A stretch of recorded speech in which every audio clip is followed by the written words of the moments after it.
Sure. Obviously, it's a great team win.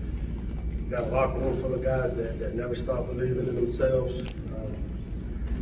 A lot of distractions, a lot of things took place last few weeks, and this team just kept believing and stuck together. Really proud of the group. They played through adversity. As I tell people around here, man, we don't. Oh, we are. Yeah, fine.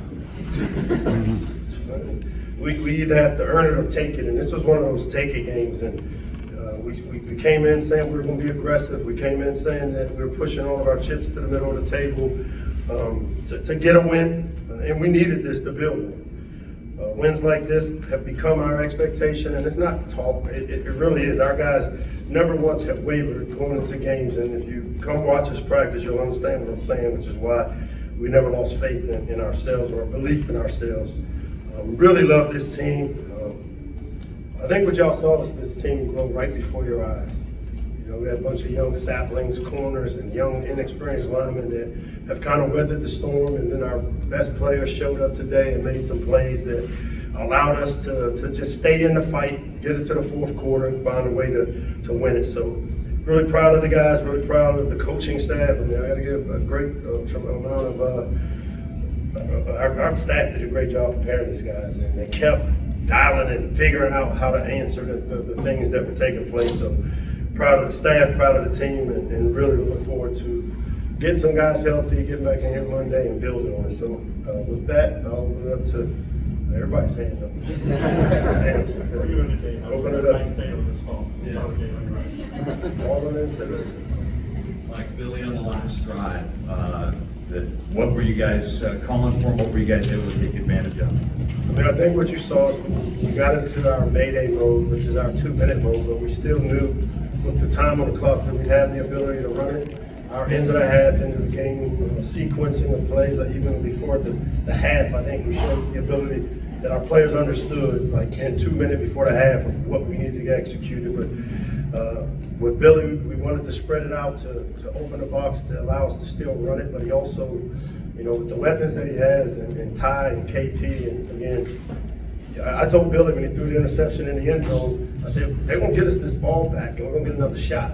And I need you to release that play and get yourself ready to make the next play. So it was great to see him finish the drive and hell of a job on that last play with the zone read, pull, and really, Billy did a great job. Threw a little bit more than I would expect or want him to, but really played at a high level today.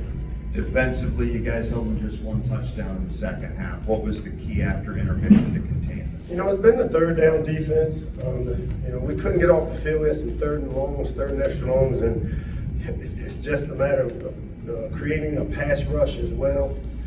And then, you know, being near guys, and I thought near the end, and when I talk about going right before your eyes, you think about that last fourth down stop. Similar play to where we weren't in the picture where they caught one to kick the field goal right before the half or to score before the half. Well, this time we were in position to close and disrupt the ball out of there. And to me, it was a big time play, and our defense really gave us the opportunity because they held them to the field goal, got the block, and got us the ball back. And then our offense got going and executed. You know, 2 minutes before the end of the game, and Billy executed at a high level with a goal line protected. Hey, Lox, congratulations on the win. Thank you. Talk about, you know, the adversity this team's gone through the last few weeks. Talk about them growing in front of your eyes today. That moment when the clock did hit 0 and you got to celebrate with your team, and then when you go in the locker room, you get to celebrate. Just what were the emotions like in there, and how special is this win for you personally as well? I mean, it's a special win because it's one at home for homecoming. You know, homecoming for me is a big deal to see guys like Chris Downs and Bruce Perry come back, Lamont Moore, some of these former players that I know, man. It's been a rough couple of weeks for us, and not a lot of people had a lot of good things to say about our team, about us. So, to be honest, I got a little bit of attitude because I don't want no new friends, man. I want us to stick on what we believe in, which is in each other, not get distracted or listen to the things outside of our program. And that is the one area where I really got to give our team credit because, I mean, they really have kept things really tight inside, in-house, and they know that we've got a good team. We got to play smarter, which I thought we did some better things today, but still a lot of room for growth, one that, you know, I expect us to build on this one. James. Yeah, Like the decision to go for 2 to make it 28-22, is that just based on gut analytics, or what was the thinking behind that? When the map and the terrain don't meet, you go with the terrain. We're playing to win the game against a really good team, and I told my team that we were pushing the chips in the middle of the table, and that we weren't going to earn it, we were going to go take it. And so the analytics tell you to go for 2, but you also have to look at where you are, and look at the momentum of it. We had a good play call. It was a play that we thought had an opportunity, and we knew that if we got that play, we could win the game in regulation, which is what the plan was, and it executed itself out. And when you're down 28-14 in the fourth quarters, where does that belief come from? Was there any players specifically say anything, or is this the collective, this is nothing for us to overcome? To be honest, this is one of those games where we don't look at the scoreboard. If you look at that scoreboard, it creates anxiety for you. And I have really sold this team, and I know it sounds like coach talk, but if you don't look at the scoreboard, you don't know what the score is. You don't have anxiety. You just say, what do I have to do on this play to get a play executed where if it's 1st and 10, 2nd and medium, we need 4 more. If it's 2nd and extra long, let's get half. If it's 3rd down and possibly 2 down territory. So it's just playing the chess match. And you know what, this team continues to grow up, man. And I'm going to let them grow up regardless of how y'all feel about them. We're going to let them grow up. And they're doing that right in front of all of us. Just one question so I can get to as many people as I can. Hey, Coach. Where we at? Okay. Right here. Right here.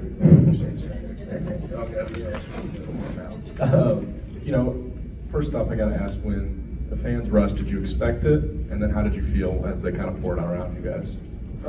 It wasn't a lot of people had left. I don't know if you noticed. A lot of people had left, but the ones that stayed wasn't a little bit about this team, and I appreciate the ones that did stay. Officer Weller, Captain Weller, right? Captain Weller and I were going over to sing the song, and when I saw them running at me, I'm in better shape, but I wasn't going to take on all those kids. So I said, exit stage right. We turned around and got out of there. But no, it's great for our student section, man, to be able to see and take place. I mean, as I told our team, this is what college football is all about. I mean, to have USC, a traditional power, come to Turksville and play here at home. You know, a lot of people always second guess the decision of one, but this is, I mean, I love the fact that we have opportunities like this as a team, and I love for our fan base to get to see what it really feels like, looks like here at home, and what it can be like. And we're not there yet, but we are a good team. We're not there yet. One last one, especially the way the half ended with the snap going over Billy's head. Why you want to be negative, Sam? How did you flip the script kind of at the locker room? You got to rinse it, man. You got to. Negativity is 7 times more powerful, man. And I get it. I get it sometimes, but I realize, you know what? That's one play. We'll have another opportunity. I got to have the resilience. That's what this team has, resilience. And I know a lot of people don't know anything about it because you guys are used to everything going your way and getting everything, the built-in advantages. Well, you know what? We got a good team, good program. We got great support. And we got people that really want to see this team take the next step to become one of those type of programs that shows up here and can do really good things. So. Yeah, Coach, first of all, congratulations. Thank you. And what I liked, I saw tonight, you guys didn't let them come and push y'all around in your house. That's one thing. And you look like your coaches and you, I was watching you a lot, you're like, when you fool with these people long enough, man, just get them. And y'all really fought, and I admire that. You never retreated the whole night.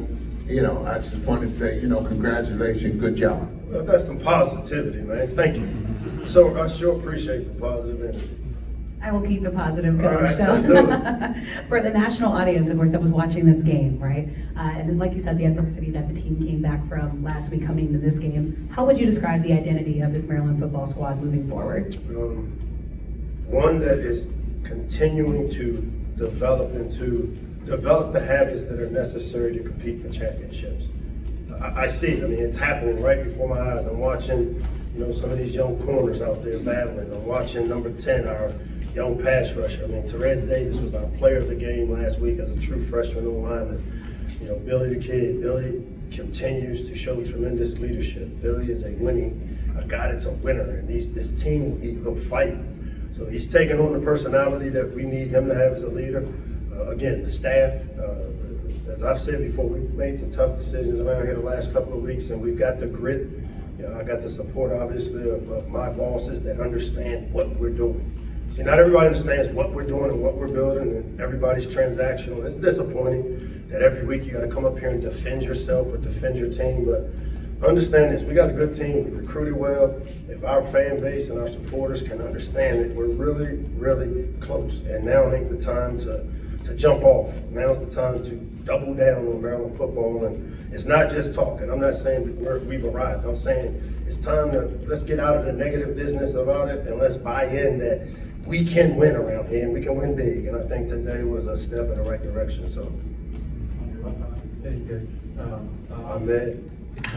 Obviously, I know Ty Phillips has been able to showcase himself all season. I know Jake Frazier had a big game, 9 catches, 111 yards. With Rocktavian Smith kind of being that third wide out, those career highs, 8 catches, 84 yards.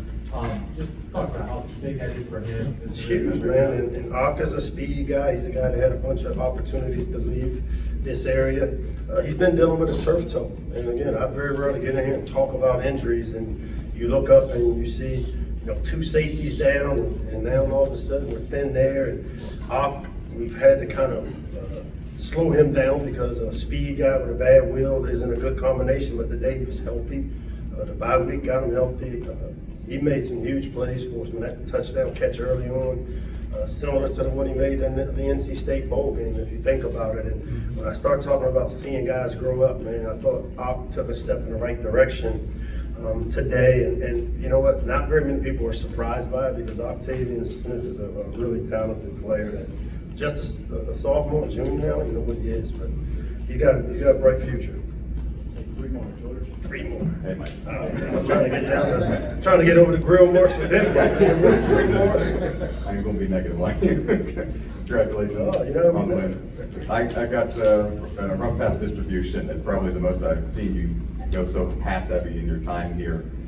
3 carries for running backs in the first half, 12 carries overall for running backs. But running was still key and key points in the second half. Just what was the mentality behind why so pass heavy? You follow me, and I tell you, balance is what? Being able to do both when you need to. They played man coverage 90% of the game. Man coverage adds a guy to the box. We have RPO, we have a system that allows us. Now, I hate that we, because Roman Hemby and 25 and even Kobe going down, we got talented running backs. This O-line is starting to come together. But the RPO game and the tags or add-ons allow us to not just let people load up in the box and then all of a sudden we're getting tackled because they got more guys. And then you're saying, you punted all 9 times. Well, that's the beauty of our system is that we have answers. If they're going to play man, then we got to throw the ball. And Octavian Smith and Ty Felton and these tight ends have to make these plays with the add-ons, and they did today when we needed them to. I sure would love to see us run the ball more and more efficiently. But today, getting down, getting into Mayday mode early in the 4th quarter, we ran it when we needed to. And Nolan Ray and even you saw 24 in the passing game, in the screen game really helped us. And just a real quick comment on Levan's pick, which felt like just such a seismic shift in momentum, turning point in that game for you guys. Yeah, those are the plays that we haven't had go our way. And we were able to, Levan made a big play, and again, he's one of those guys, when I talk about growing up, man, he's growing up, and we needed that play. We needed that block field goal. I showed a week ago with our team. We had opportunities a week ago where we go to almost block a punt, and instead of taking it off the foot, we flap at it. And today, these guys made the play. Our coaches had them prepared to play. We eliminated the distractions of the noise. It gets loud here in Turpsville. As the mayor of Turpsville, the noise gets loud. The good thing I got good bosses that say, hey, stick to your guns. Just stay the course. We're playing chess, not checkers. Hey, Coach. You alluded to it earlier, but just a little bit more directly. What's your message to the pretty substantial amount of fans that left at halftime? I mean, I would have left too, probably. Shoot, we just hit the ball down in the red area. The ball gets snapped over our head. I mean, I lost my stuff too on that. I mean, I get it. I'm not complaining about fans leaving. That's my job to give us score a touchdown there. Maybe they stay, but I'm not going to get into that. The biggest thing I'd like to know that everybody understands is that, man, just if this team has that energy of positivity around it, these kids really, really believe in themselves. And I really believe in these kids, and if we can just somehow, some way, I've been here long enough to know how it goes. The 3 years, 83, 84, 85. Ralph Friesian's 3 years. But we've had 3 good years, and kind of now the expectation has risen, and now we're bringing in some young guys to build on the foundation of, the Tar Heel Steels and the Deontay Banks that have left here. And we got a good team. Just give us a chance to grow up, and we'll keep pushing the right buttons, and I'm excited to lead it and build on this one, though. It's about building on it. Last one, Wayne. Last one. Oh, here come Wayne. Oh, boy. What are you telling me about? You talked about the defensive backs getting better. I got to bring up the offensive line that gave Billy enough time to be a star today. Talk about the growth of those guys. It is, and it's a thin group. We lost 2 guys in practice this week. Just, Hershey was unavailable, got rolled up on Thursday. Duffus, who's moved himself into where he's competing, he gets banged up. We lost LaVon Johnson in practice, and it's like, we don't talk about it, and I know you guys see it, but we have guys that just continue to move in, and fortunately for us, we've created some depth where these young guys are forced in there, and I got to live with some of the mistakes, but I'm gonna tell you right now, man, they are doing everything we ask of them. We played smarter today, and that's to me the one area where, as a team, when we talk about controlling the controllables, taking care of the things we can control, I thought we did a little bit better job of that today. Thanks, guys. Appreciate it. One more. I got one more good one. Sorry. All right. Oz is in. Okay, pretend there's no press in here, no cameras. How do you feel right this second? Oh man, I'm a little frustrated. When you win a game like this, it just shows you that, man. I watch the other games that we have an opportunity. We've left some opportunities on the table, but you know what? I'm gonna take this one and enjoy it. I'm proud of the team. Appreciate the support that we get, and we're gonna build on it. Thank you.